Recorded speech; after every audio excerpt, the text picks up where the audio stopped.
unencumbered by the distractions of female energy and conversation.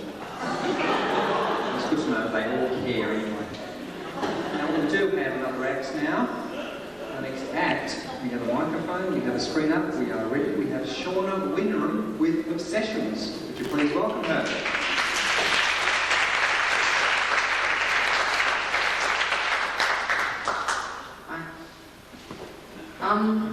The loves of my life have been the least likely people, but it's been the obsessions who have scarred me irrevocably.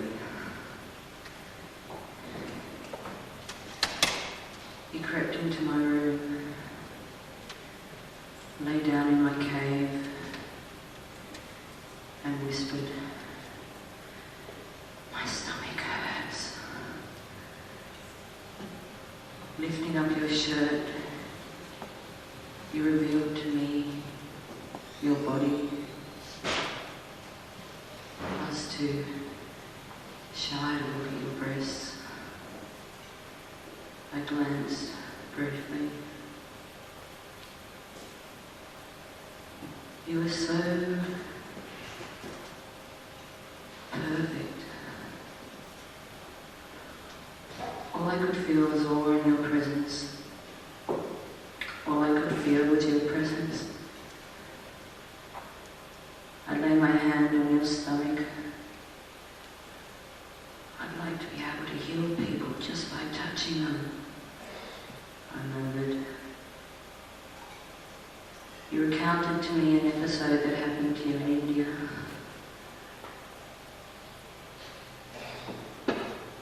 I leant over you, and my lips touched yours. It was so intense. Your lips, so soft and warm. You said you had to leave. You were speeding, I remember that. I begged you to stay. Please spend the night. I just want to hold you. We'll just lie here together. But you had to go. I knew I couldn't give you what you needed. I knew I couldn't be what you wanted. You were so perfect. And I knew nothing. I didn't know how to give to you, and I wanted to give you everything.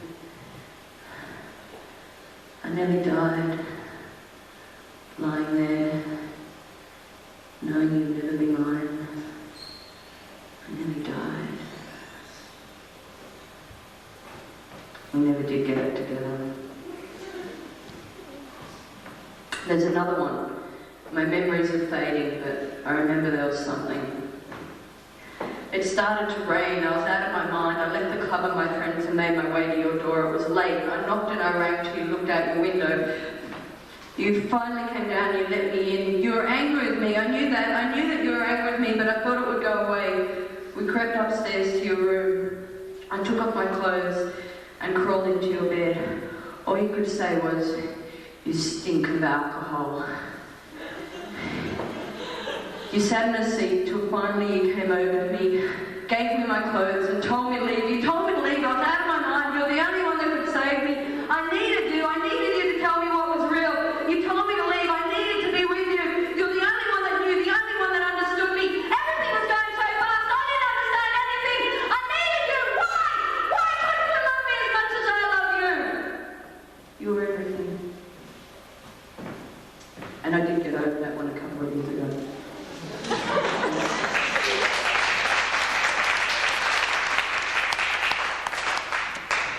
Obsession, a persistent idea or impulse which continually forces its way into consciousness. Seems some of the most intense experiences in my life have occurred not with people who have been my lovers, but with people who I've been obsessed by. When everything they do becomes significant, every word they say, every gesture they make, even gestures they don't make. When a person is all you can think about. You're consumed by them, your first waking thought and your last thought of the day. When you begin to say goodnight to them in your head, wonder where they're sleeping, what they're doing. It's a disease, I say, obsession, a hideous disease which warps and twists your perceptions. But how do we stop being obsessive? Run a mile in the opposite direction when you can feel it coming on. You see, it's sort of like a sneeze, except instead of getting this tickling feeling in the back of your nose, you get this pulling feeling from your chest, like your insides are being ripped right out of you. Cleanse yourself from this monster which will devour you, for the demon is on the inside and the only way to slay it is to starve it. Resign yourself to a chaste existence, for your needs will never be filled by the lusts of love.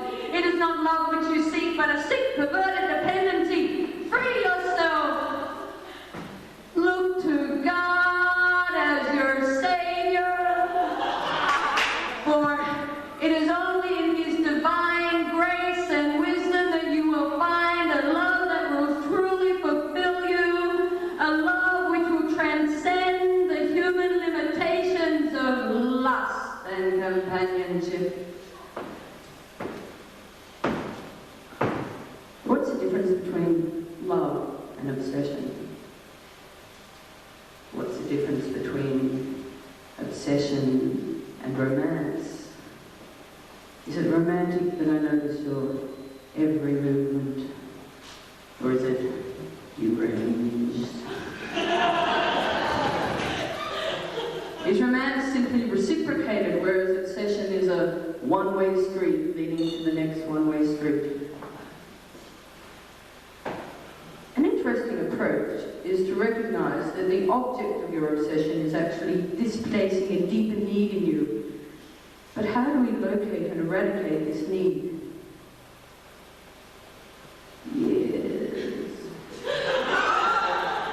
Years of intense psychotherapy.